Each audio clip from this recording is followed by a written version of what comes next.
to everybody here, sorority members and guests of the sorority.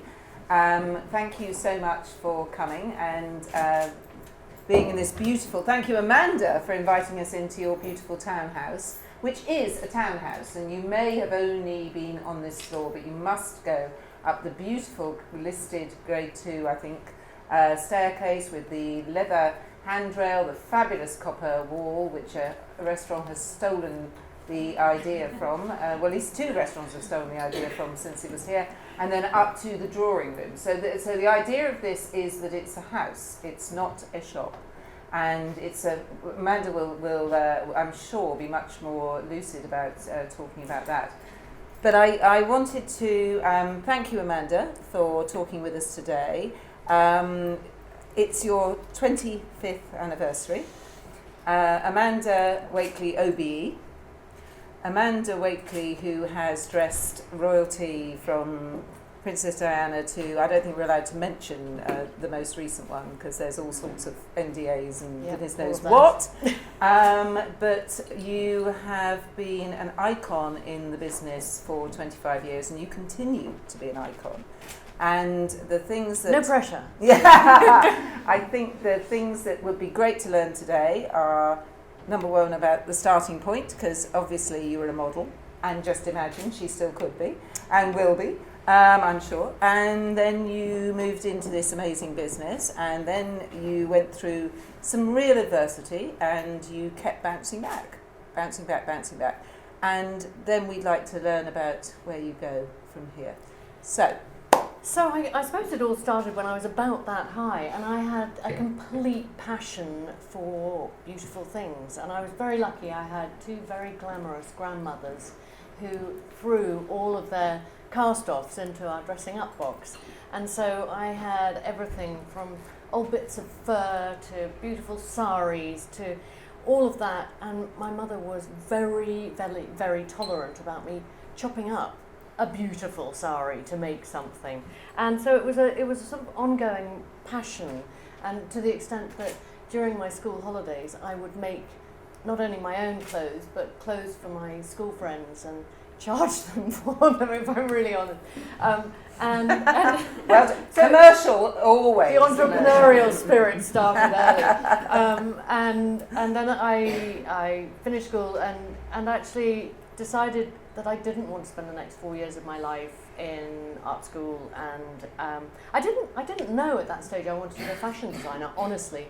I just knew it was time to be a grown-up and go and explore the world, so I moved myself with a boyfriend at the time to America, and I sort of found my feet out in America and fell into modelling and fell into retail and fell into wholesale. Falling into modelling is come on. I think. Can we just pursue that a little bit? Well, no. I mean, honestly, I never took the modelling seriously. I never had a big plan, and you know, when you see these big girls, they are super professional. They have their careers mapped out. It really is. It's amazing to watch, and you know, it was back in, dare I say, the late 80s, and the rates were ridiculous, huge, and so I just sort of saw it as a 20-year-old. I thought, oh, great, if I make that, I can go and live on the beach for 2 weeks, and that was my priority back then.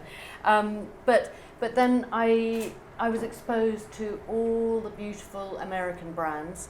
And that lovely, understated sort of luxe sportswear that Americans do so well.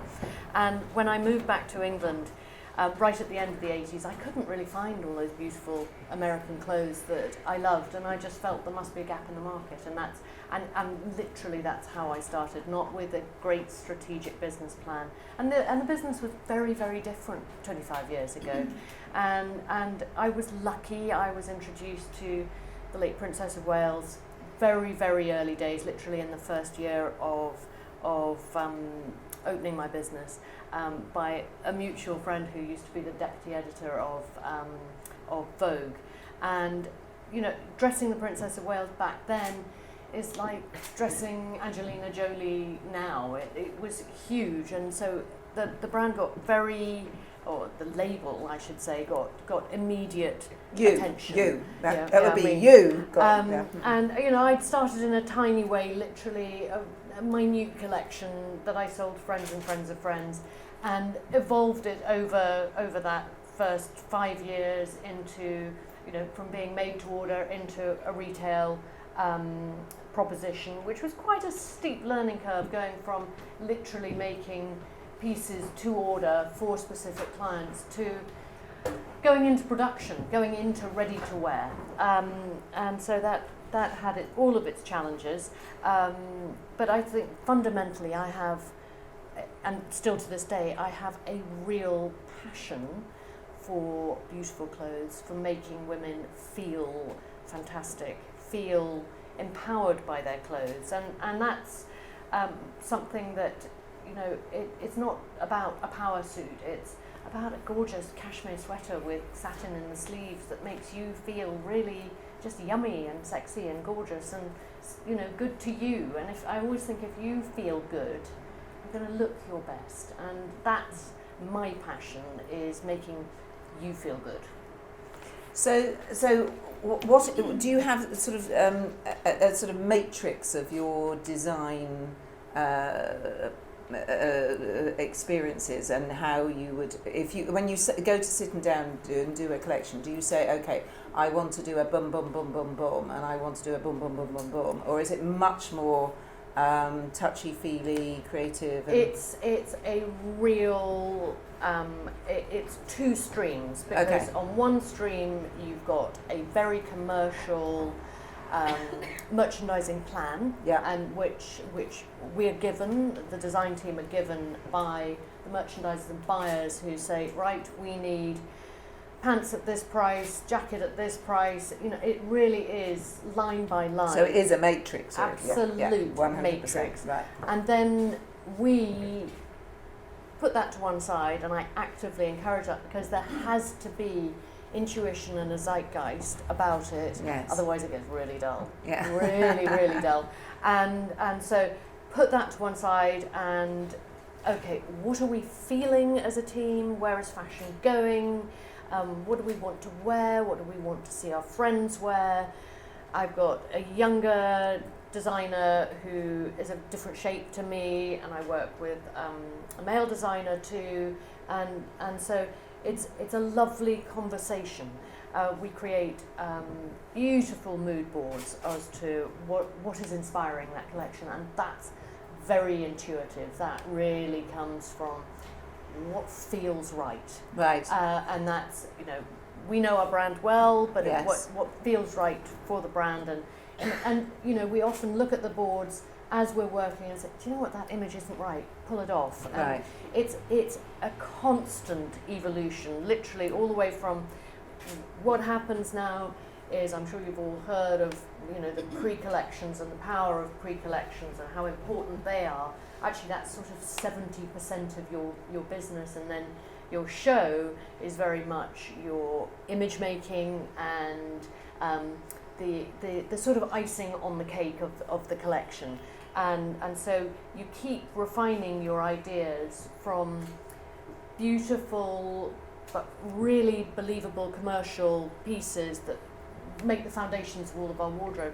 Take that idea on and on and on and on till the day of the show, if I'm really honest, as you're evolving these ideas, and that's a wonderful and indulgent process, but a really important and creative process. Mm-hmm. No, I know that from looking at your beautiful collection that you've got in the store today. But let's just talk about the evolution of Amanda Wakeley, because there's been some knockdowns. There's been some tough times. And for me, I am in awe of the fact that you have bounced back when there has been those knockdowns, and you have kept going. So from the point of view of the sorority, women networking together, all talking about everything we do, that's that's an interesting thing for us to hear about. And actually, on that point, I think, people ask me any regrets, and I think my one, if I had, I'm not one for regrets, I'm really not. It's, life's too short, and don't give it sort of. But in terms of sharing experience, the one thing I would say that I have regretted is not putting enough time into networking, because networking is unbelievably powerful and I think fantastic too. And the power of not just women helping each other, but just people connecting, and the power and the positive energy that brings is phenomenal. And I've been, my one sort of regret, flaw, whatever, has been focus. That's all right. You're with the sorority today. You're and fine. If you're sorted. If you're not careful, your product, which I love and have such a passion for, but oh my God, it's sunny out there. So in that sense, I think the networking side of things is fundamental. I really do. I mean, fundamental is you've got to have a great product and a passion for what you do. But so yes, there've been setbacks, but I think fundamentally I do have a real passion for what I do, a real belief in what I do. I love making women feel great, because actually it's quite a tough world that we inhabit in terms of we're constantly comparing ourselves on Instagram, the magazines, the television, against these sort of virtually untouchable women, celebrities that, I was at a lunch today and I just chatted to the chef briefly, who I know, and he said, I shouldn't be saying this, but he said he'd been working for Gwyneth Paltrow in the summer. And that's the sort of thing we want to hear, isn't it? Yeah, this is real gossip. Chatham House. But he said he and a designer girlfriend of hers, would spend 3 hours a day in the gym. And I went, I mean, that's just, I'm not going to criticise it, but it's like, life is too short. Yes. And so that's what us normal human beings are then holding ourselves against, which is impossible. So if I can, through cutting clothes well and embracing your shape and making you feel taller, skinnier, sexier, which is, I repeat that again and again, but we all want to feel that. I'm sorry, however tall and skinny you are, you still want to feel taller, skinnier and sexier and 100%. and empowered by your clothes. So if I've done that, then I've done a good job. Yeah. I've lost the track of the conversation. Right, okay, so I'm going to drag you kicking and screaming back, because whilst I loved all of that, I still, and I did love it and it was brilliant, I do think you went through a couple of really tough times, and I think it would just, I think we would just be interested in how you managed to keep going and coming out. So there is a belief in what you do, I understand that. And a belief that I am completely unemployable and doing anything else. I've got an option. Oh, I see, okay, so that's it. Yes. That's a tenaciousness that is quite phenomenal, I think. It is. I think. Yes. I mean, there are designers that have had adversity and then they've disappeared. There are designers that have had adversity once and disappeared. But you have been brilliant at keeping Amanda Wakeley in front of the public in all sorts of ways, but you've always done it, and you've always had this fantastic face to the business and commercially. So yes, but I don't think I always have. I know that it's it's gone like that, but fundamentally it is a passion for what I do. And you can't give it up. So it's not an a option. drug. It really, exactly. Yeah. And that's the thing I think that I get from you, that it is. And it's funny, people so often say, how do you get new inspiration? How do you keep it fresh? And that's working with a great team, and listening and collaborating. This is, okay, my name's on the door, but you're one cog in a team, and without Alia peddling very hard on the structure and the systems and and all of that, and really you know, interesting, sexy stuff. And the electrics, all of that. yes, exactly. So we have Alia, who is the CEO of the business, who People so often say to me, you know, who was your favourite celebrity that you dressed? And you so rarely actually physically dress those celebrities yourself. You know, it's all through a stylist and an LA office and all the rest of it. But actually, for me, it is, I love nights like tonight and people pile into the changing rooms and everyone's trying on each other's clothes, and you just see someone come out of a fitting room and they're just holding themselves a little bit taller and they're sort of owning it, and that's really rewarding. Really rewarding. So yes, you don't really have anything to do with celebrities because Simon Le Bon only sang "Happy Birthday" to you a couple of weeks ago. So you haven't really got anything to do with them. But we're in this beautiful. So your incarnation. So there's been a lot of adversity. Yes. You've held on to it. And I was very, very lucky because in 2008. I was really severely done over by a business partner, and I am lucky that I've got an amazing partner in life who really helped me buy the brand back and then buy the business back. And our idea was the brand being your name. Yes. Which is a hard thing. Yeah. Yes. It was a hard thing. To walk away and from, lose your name. Yes, and lose your name and drive past a shop that still has your name on it. And you drive past and you think, oh God, who did those windows? And actually, I can't do anything about it, but my name's above it. Yeah. That's hard. But that wasn't for long, fortunately. Yeah. And so I was very lucky. Hugh helped structure it, back it, and help me get the business into shape to make it investable, which in 2012 we took private equity funding into the business to help really push it forward into being a complete lifestyle offering, which is what you're seeing here today, to open a beautiful flagship store.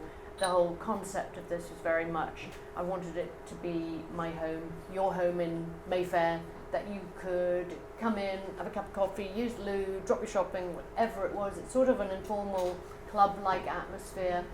I really want people to come in and know that it's very relaxed in here, and I know it's quite intimidating to walk through the door of a Mayfair store, but you know, we've worked out actually with Francis's help to make sure that all of our retail staff are effectively our ambassadors, so that you know, when you walk through the door, they're hosting you into this beautiful space. Well, I think it's a beautiful space, which I had great fun designing and continues to evolve. We've literally just turned the store back to front over the last month, and you know, I designed it so that it was very flexible space, so that we can have lunches and dinners upstairs in the drawing room. If you haven't been upstairs, please do, because it really is beautiful space too. So it's about the warmth and the kindness, I suppose, of the brand that's really important to me, that we embrace you rather than judge you. We want you to feel the best version of yourself. I'm glad that you can help us do that. So, well, no, I'm glad you can. That's the vision. No, well, no, and the story is stunning, and everybody must walk around it. And as Amanda says, it is. If you are part of Amanda Wakeley, you are lucky because there's it's a townhouse, so it has a drawing room. It does. And it has a kitchen, which everybody can use. It has the best loo in the West End. We have to tell you this. It's a secret best loo, but it is. So plans going forward. It was very much, we needed to get this open to be able to show our full offering, and now we feel we've really got a lovely balance in the collection, in the offering. We've added in all the beautiful bags, and you have got amazing bags. Yeah, actually. they are. I'm really, really pleased with them. Yeah. All beautifully made in Italy, and sort of lovely details. I mean, I'm passionate about really fine details, and so now it's on to a new little store in Chelsea and Brompton Cross to really highlight all of this lovely, we call it the luxe element of the collection. So all the cashmeres, the leather, the bags, the sort of what you live in at the weekend and reach for easy luxury clothing, and then hopefully franchises. So we're actively looking to evolve that side and really continue to build the wholesale side of the business. And bridal, which of course is another Amanda Wakeley staple. Yeah, that's still hugely important. Still hugely important, and as of December, I think, or January, that will come because at the moment it's upstairs at Fulham Road and then that will come downstairs, so it will be much more open and present. Right. In that lovely, it's a real bridal hood of Chelsea. So I'm quite excited about that, having more exposure, really. Yeah. Because if anybody is thinking about getting married, then you do have to come to Amanda Wakeley and try on dresses. Because I have a friend who actually is working with Amanda Wakeley at the moment, who is about 5'1". I think you know who I'm talking about. And we put her in an Amanda Wakeley dress, and she kept saying, it's going to be too long, it's going to be too long. Well, it was too long, but she just looked so phenomenal on it. And we did cut off, I think, about 5 foot or something. No, we didn't. It wasn't as much as that, but it's still, the proportions of it made her look stunning. Well, I always, we do cut a lot of the pants and the dresses very long because we do dress taller women as well as shorter women, and there's nothing worse than if you are a taller woman having your trousers flapping around your ankles or your evening dress flapping around your ankles. But we add the length in proportionately, sort of thigh, calf, so that if you're slicing it off a lot, you're not losing the proportion of the dress or the pants, and that's really important to me. And so I always feel you don't lose a sale because something's too long, but you do if it's too short. Right. And so I think that's absolutely fair enough. So we have to talk about Lola, don't we? Lola's at home relaxing, but actually, she's my dog, needless to say. But it was very funny. She's here in some way. But it was very funny when the first mannequins arrived. For us to look at head office. So these girls, and someone pushed the dog into my office, and Lola started growling at it, and then did what all dogs do, went round and sniffed under its tail. And it's just I was lucky enough to have caught it on camera because it was just the classic moment of what dogs do. No, that's quite close. So Lola's important. Yes. Skiing is important. Yes. Yeah, I think being active, being fit, I'm a big believer of fit bodies, fit mind. I know if I'm fit, I feel energetic and strong and happy. Good. So out of everything that you told us, and you shared a lot with us. I know where you're going. Do you know where I'm going? I do. Oh, okay. What's my guilty secret? well, it's not necessarily a guilty secret. I just think it would be interesting to know something about you, or to share it with this intimate group. Yeah. That perhaps nobody else what knows. what you probably don't know is that in the summer, if I can get out of the office early enough, which is tricky. Are you looking at Alia and saying that it's your fault? So my passion in the summer is to head out to a gravel pit in Staines in Middlesex to go water skiing in the evening, which is, I know sounds so deeply unglamorous, and it really is deeply unglamorous, and it's not good on a blow dry, but pull on my wetsuit and I run the slalom course. So that is my But what is quite funny actually is I'm very influenced in my designs by sportswear, by real activewear, whether it's running kit or just the beautiful seaming, the way you sculpt the body basically with activewear.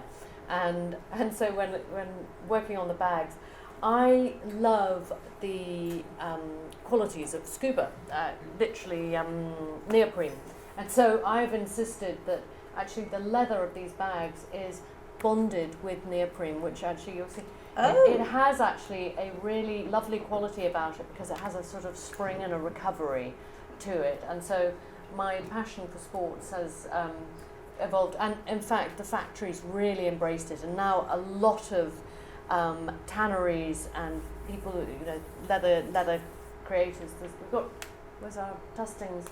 Yes. Leather tanneries are now actually bonding neoprene. They're also bonding stretch so that we have our stretch suede and stretch leather, but they're bonding neoprene because it makes it it gives it a lovely spongy quality and actually a longevity to it.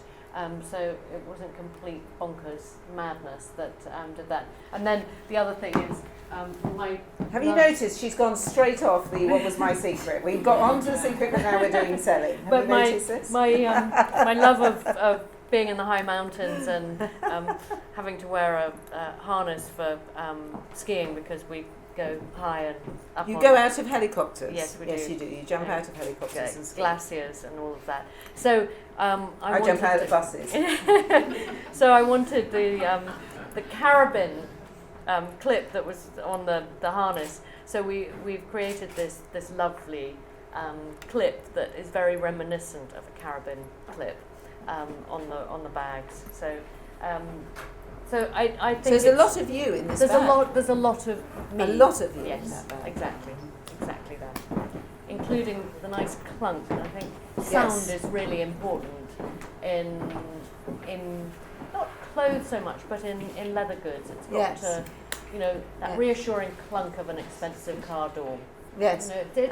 It's very nostalgic, and so if a bag has a good old clunk of a lock, it's nostalgic. It sounds good. It makes you realise, it's like on cosmetics, the top of your creme de la mer or whatever you use, or your La Prairie, it's got a reassuringly good sound to it. And I think all of those things are really important. Mm-hmm.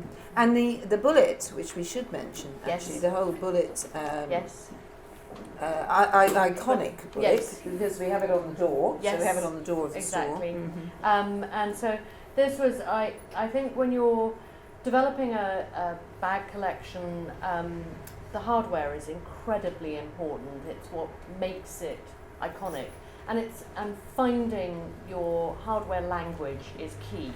And I on a research trip to a museum down in I think it was Bournemouth.